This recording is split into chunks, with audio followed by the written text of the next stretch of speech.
All right, we're back with Hammy this week. We're going to talk a little bit about the Marshall game, kind of our thoughts on that, and then moving into Austin Peay and then forward into SEC play. Hammy, first question for you. What are your first impressions on Gunnar Stockton after that week one performance?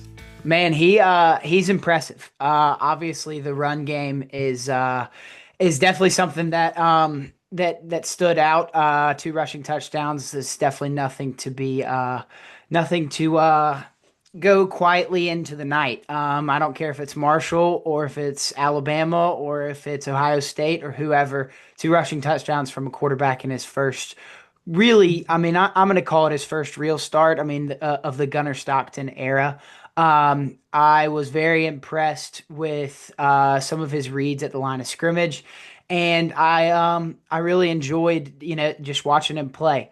Concerns throwing the ball. I don't know if that's the game plan or if that's the whatever it is, but I was a little worried not seeing him get to air it out as much as we might have thought with the wide receiver room that we've got, some of those edge receivers and Noah Thomas and Colby Young. We didn't get to see him much get it to those guys. Obviously, Zachariah Branch had himself a day, but it was on the slant routes and screen routes and all that stuff. But I'm ready to see him air it out. And his throwing didn't give me all the confidence in the world, but nonetheless, let's say a B rating from Gunnar Stockton, because of the lack of throwing. So I think that's fair. I went back and watched. I tried to watch every single throw, but sometimes YouTube TV kind of screws you over on those plays. yeah, But here's what I like to do though. I like to go and see the whole field so I can say, okay, did he make the right read here or not? And sometimes I don't get that view, so I'm like I can't say for sure. And what's also tough is like not being in that room. I can't tell you, hey, the read's over to the right or the read's.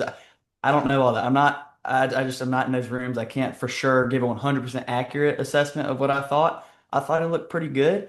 I definitely think there were two really bad throws he had. One was a Texas route to Cash that got tipped up, almost intercepted. And then there was one later in the first half where it got batted at the line. Probably should have been a pick six, but got pretty lucky. yeah. But overall, I do think his running ability definitely helps that running attack. I think we talked about that a little bit last week. But I'm excited to see where that takes us. Excited to see, like we said, hopefully get some of those new additions or some of those players are getting back, like Colby Young, new additions like Noah Thomas, maybe spread the ball a little more. Would like to see Taylor maybe get some targets this week. But I do think part of it's just the playbook's not as open right now, and I'm okay with that. I'm Yeah. okay with not showing off what we've got until SEC play. So, but I think it's an encouraging start. Definitely can build on it. Yeah. Um, Speaking of that first start, kind of seeing what we got in our team, just those first impressions. What are your first impressions on the offensive line? What did we learn about our starting five this week? Number one thing is we got to stay healthy. We saw that last season. There was constant turnover in the offensive line group due to injury, and we saw Gaston go down early in the game on one of those Gunnar Stockton touchdown runs. We saw Michael Morris get cramped up. So health is going to be the number one thing that I'm going to focus on that offensive line group. But as a whole, performance-wise, I think it was, a decent game. Once again, like we said, for the Gunner area of play, it's, the playbook's not entirely open. I know that one video you posted on Instagram of Gaston as a pulling guard, just absolutely laying that dude out. It was That was beautiful. awesome. It was That so was awesome. beautiful. And he's a freshman, so that is so promising. And maybe it's even beyond 2025 with a guy like that and keeping him in the system for three, hopefully 4 years, but most likely three. I mean, that looks like a first round NFL type of play right there. So Yeah. that was awesome to see. I think the offensive line has much improvement ahead of them. I think it's a group that, like we said, last week, what we said all off season. It's a group that struggled last season, and we going into this year, we didn't go to the transfer portal in the offensive line group. If this offensive line was so bad last year, is it not the best, not maybe the worst thing in the world that they moved on to the next level? Like, we've got our guys. Kirby's had them in our system. He trusts these guys. And I think we can take that and run with it. I think it'll be a progressive group throughout the year. It's going to be one that we see improve over the course of 2025. But man, I'm excited. I'm excited for those guys. We talked about it last week too. Michael Morris is the biggest dude on the football field in almost every single situation. So I'm excited for him. He's quick with his feet. Monroe Freeling can take that step forward. And Ernest Green, he took a step back last season, but 2 seasons ago, he was like a projected first round pick in the coming, a draft down the road. Like he's got that game changer ability on the offensive line. So like we said, it's just going to be an improvement week to week thing. And having these two cupcake tune up games to open the season before SEC play starts in Knoxville is huge. So we can get these guys ready for that matchup with Tennessee. But can't look over Austin Peay. Yeah. Oh yeah. Really concerned. I'm like the line's not even there, so that must mean that they don't want to reveal a line because it's they don't know it's going to be too close. Yeah. Um, but about the Juan Gaston clip, he needs to not stare it down next time, I think. Yeah. He Yep. stared the dude down, and then Nate got tackled. And that was what all the comments were like. They're like, "Good block, but I might need you to not stare him down. Look upfield next time." Yeah, that's a Incredible freshman block. mistake. It's a You freshman get mistake. you He'll get get past hyped that. up in the moment. You're Yeah, like, I'm yeah. playing my first ever game in Sanford Stadium, and I just laid the dude out. But yeah, I totally agree. He's got to stick with the play. Finish 10 yards further than where the ball ends is my It was great though. It was very encouraging. yeah. If this two deep offensive line can get a bunch of reps this week as they did last week and just get that experience, I think Georgia really can be a pretty scary team to play in the running game. Like Georgia, if Georgia can return to RBU standards Yeah, and just be that team that like no matter how good their passing game is or no matter how good the rest of their team is, they can run the football on you. That's a scary Georgia team. I agree. Uh, I mean, I think be on the Gunner. ground. I Y- mean, Yeah, it'd be a beautiful thing. I mean, Gunner getting the run game started and then having those guys in the running back room. I really do think we can get back to that RBU standard that we so pride ourselves on. And like we said, I told you I'm scared of Gunner throwing the ball a little bit, it concerned me a little bit. But if we're an offense that is just ground and pound, like sign me up. Like let's Yeah. go, Oh yeah. let's ride with it. I want us to be a run first team. And you don't want necessarily Gunner to be a run first guy. You don't want him to go through one read and if it's not there, run the ball. But if he gets through the progressions and he has that ability, like let's do it, man. Yeah. Let's Oh keep yeah. the ball on the ground. So And we I'm saw it. He can pick up yards. He can really improvise. I just hope that we do see sort of that playbook being opened up a little more.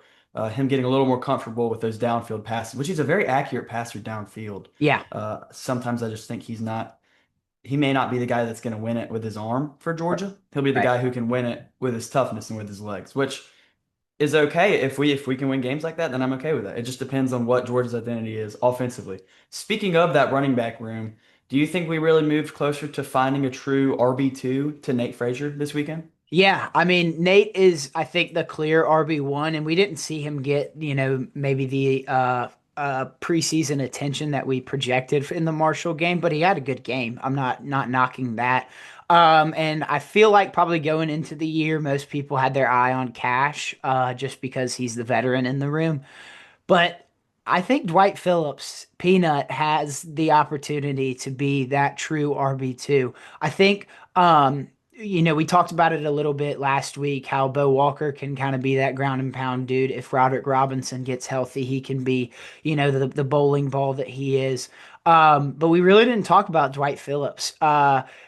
Nate is definitely a lightning type of dude. He's lightning in a bottle, and if you give him some open field, we've seen what he can do. Go back to that Clemson game last year in the opening game, his first ever start for the University of Georgia, and he broke off that 40+ yard run, and then the touchdown run he had. Like he's got that lightning ability, and you always kind of want the thunder guy behind him, the dude that's a short yardage guy, put him between the tackles and get those 2-3 yards on third and short.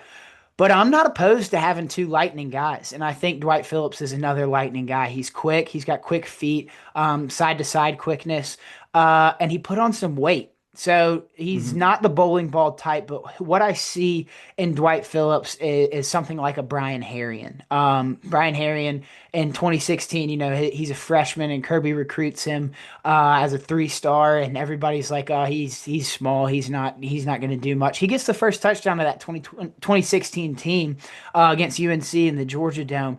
That's what Dwight Phillips reminds me of. I kind of think it was a tone setter that he was the first touchdown scorer of this 2025 season. I think Kirby wants to give him his due diligence because he's been in the weight room. He's locked in. He's put on some pounds. He knows he wants to play for the University of Georgia, and he's willing to put the team on his back if it's in that situation. And he can really be that guy. So I'm excited for old Peanut to keep getting the ball, and I think he can be that running back 2 position behind Nate. I love that we're just casually calling our RB2 Peanut. It's I great. know. I think that's gonna be on a game day story at some point. There's a Oh good yeah, chance. yeah, But uh, I think no matter who it is, definitely I would be leaning towards Dwight Phillips right now. But whoever it is, I'm confident in the room. I think everyone looked really good. It's unfortunate that Rod can't stay healthy. I mean, yeah. I hope to get to see him back out there because I know I went to a practice last year, last August. That dude looked like the most complete back out of all of them. I mean, he was just insane. And then he got hurt. It's unfortunate, but I hope he gets back out there. But I have one more question for you. We're gonna jump from Georgia to college football. This is not Mhm. me asking this question just because of how much I hate Alabama, but more so because our entire fan base has like circled this game in week 4. So I think I don't like jumping forward as much, but I kind of feel like it's a good topic for this. Looking at that Bama game, I feel like Bama got exposed in some ways, but I also feel like Florida State played a pretty good game. But I wanted to ask you, do you think Alabama is just not what Alabama's been? Are they a bad team now? Are they kind of falling off, or did Florida State just play a good game? What's your, I guess, scouting report of that matchup?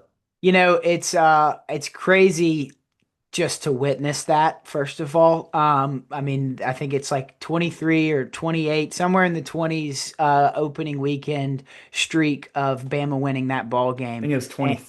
Ew. It was 20 something. I know it was Yeah, it's 20. 20 something. So that's crazy. I think it's a bigger scope than just this Florida State game. 5-5 in the last 10 games. That's Alabama.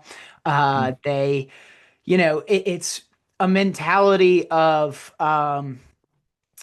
it's a mentality change, basically. I think, obviously, with Saban, you've got the GOAT, the greatest coach of all time. Before him, Bear Bryant, who's either tied one A, one B, Saban and Bear, or 1 and 2. I mean, those are the 2 best coaches of all time, and they've both been the head coach at the University of Alabama. But if you go back to Bear Bryant, afterward they struggled to fill that hole until they hired Saban. Bama was a pretty sorry program there for quite a while until Saban got to Tuscaloosa. And I'm not saying that Kalen DeBoer has the mentality of like playing scared, like playing like he has to live up to the shoes of Nick Saban or fill those shoes of Nick Saban. But I do think he's got a little bit of a mentality change from West Coast football. It's totally different what happened with him at Washington. He's got Penix, a first round quarterback. He's got 3 NFL wide receivers. And I'm not saying Ty Simpson's not an NFL quarterback. I'm not saying Ryan Williams isn't an NFL wide receiver. But those guys over there at Washington had this mentality of just West Coast football, and I think it's entirely different than it is in the SEC. You go to the office change. I mean, the little things. I was going to mention that. Yeah, the little things in that Alabama program. You got Saban with this awesome, just old school kind of FU football type of mentality and office, and that's what the facility looked like. That's what, the t-shirts were printed. Like everything about it was kind of that mentality. And you bring in Kalen DeBoer, and he's got, this new office change. It looks like a newly renovated Quick Trip. Like it's like gas station lights and everything. I don't know. I think there's so much more to it than just this football game. Now, mathematically, is Alabama out of a playoff race? Are they out of the SEC championship race? Not at all. Do I think they can turn it around? Potentially. Do I think it will happen? I don't know they didn't get beat. They got dominated. I mean, Mhm. they couldn't move the ball on offense outside of that first drive. They drive down, they rush the ball for 55 yards. I think they got 28 rushing yards the rest of the game. Florida Ooh. State dominated them Mhm. up front, which is a completely different Alabama team than we've seen in the past. So, do I think that Bama game in Athens will still scare me going into it? Yes, dude, I'm terrified of Bama. They still have our number, and we can't ignore that. So it still scares me, especially if they get beat by UL Monroe or Wisconsin before that, and they're 1-2 coming into our game with them. I think they'll be pissed off and all that stuff. So I don't know. My mind, I know I just rambled forever, but my mind is like so wandering on Alabama. I haven't completely, I guess, given up hope on them because mathematically they're still in it. And if a Bama team is still in it, it's like Tiger on Sunday at the Masters, no matter how far back It's a he's in good it. analogy. So we'll see what happens. But yeah, I mean, I'm excited for that game because it Me does too, feel like we have more 100%. of a chance than we ever have against Have Bama. more stuff going our way, I feel Right. like. So far this year. Yeah. It does feel like a little bit of a culture shift. I'm not gonna say that he's completely lost the team, but just some things that would never slide with Nick Saban are sliding with Kalen DeBoer. Like last year, a player came out after the season was like, "Oh yeah, we're not tolerating players being late to practice anymore," implying that players were late to practice, and that was kind of like okay at Alabama, which makes no sense. And Right. then the other thing, I saw a video of these two players while Florida State was kneeling it out. You may have seen it, the two defensive linemen laughing. Yeah. I've never seen Alabama players laugh during a loss On a football on field. the field. On the field. No It's shot. insane. No It's shot. insane. It's unreal. I do think that he is a little more lenient than Saban. I don't think that's a hot take. That's not me calling him a bad coach. He's won at every place he's been. So I'm not writing him off just yet, and I don't think it's fair to write somebody off after a season and one game. If Yeah. this trend continues, though, you might see some Bama boosters get together and be like, "How much money do we have?" That buyout is $63 million, by the Yeah. way. Yeah. That's not cheap. Even though they got boosters who can probably pay it, like that's not a cheap buyout by No, any they means. don't they But don't have that Texas A&M money to get rid of Jim. nope. Like It's it's the first crazy. comparison I came up with was Jimbo Fisher at A&M. Yeah, I mean $63 million for Bama would be heart-wrenching because that money is going to players if not. Yeah. And you got to hold on to your coach so you have $63 million to pay those guys coming into the facility that actually are on the field. So it's I think Bama's in a tough situation, but They like I are. said, not counting them out yet. Yeah, not counting them out yet. It's like even I saw a post the other day, which was like odds of Bama's replacement for Kalen Bower. I'm like, guys, it's week one. Like, obviously, it's funny for me to see them in shambles right now, Yeah. but I'm not going to say anything else because somehow they're going to turn into the 2007 Patriots. Ty Simpson turns into Tom Brady. And then last note I did want to make actually about Ty Simpson. Their line, both of Alabama's lines got abused. They just didn't look good. No. Uh, Brooks Austin said they looked slow for the first time he's ever seen Alabama look slow. And then they just got abused, not even just their secondary, but their entire pass defense just got exposed. From the linebackers to the secondary, they got exposed. But I do think Ty Simpson has some real potential. I had been low on Ty Simpson for forever. I'm just like, this dude couldn't start over Jalen Milroe. I don't think he's very good based off what I've seen, but I saw him last week. Apparently, he put on some weight. He kind of looked like he did. And his mechanics, I know you can't just look at someone's throwing motion and be like, oh, he's legit or see their movement. But he moves like an experienced player who could potentially win some games for Alabama. He made some good throws. I Yeah. mean, he struggled at times too, but I think overall he's not their issue right now. Their issue is they don't have the identity they've had in previous years. But that'll be something to look forward to definitely. And then we've obviously got the SEC opener next weekend. Um, it's unfortunate that I was not correct in covering or saying that Syracuse would cover the 13 and a half. Yeah, But I had you know Syracuse what? You know money what gives line me and hope though is Syracuse had three returning starters. I'm not sure what side of the ball they were on, but if three returning starters can put up 26 points, I think yeah, we have a pretty good shot. And yeah, we also have their number, kind of like Alabama has ours. We'll look at it. We'll look at how both of our games go this next week, and that's gonna be a long talking week next week for sure, especially for them because they love to talk. yep, So, yep, but yep. we'll see. We'll see. I'm confident about both of those upcoming games, but it's so early in the season, I can't say for sure. Yeah, I mean, we, you know. You can tell some stuff, but you can't tell a lot from a game like Marshall. I think we have realized that in very much of the past. And even if it's a good opponent, like last year, we kill Clemson 34-3 in opening weekend, and it ends up being a quote unquote down year for Georgia football Fast after forward to we. Kentucky 2 weeks later. Yeah, yeah, exactly. So like it's it is crazy to just assume everything from week one.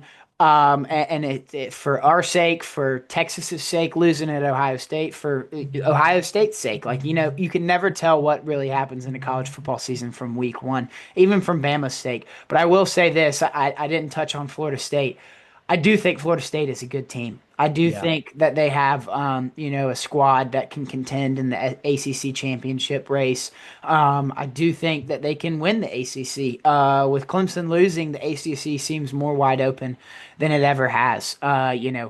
Between Clemson, Florida State, Miami, and really Georgia Tech, I think the ACC has four. LSU Faulkner. Yeah, yeah. The ACC has four serious contenders for that conference title, so it's going to be a fun season, man. If week one didn't tell you that, then I don't think you watched a lick of football this Yeah. past Oh weekend. yeah. Week one definitely got me excited to see where this season goes, not just SEC, but really all around the country. Yep, Thank you for coming on again. I appreciate you answering of these course, questions. man. We'll have a lot more and a lot deeper discussion next week because obviously we got a bigger game to look forward to. But I appreciate it. Go Dogs, and we will be back next week with some more analysis. Yep, go Dogs, man.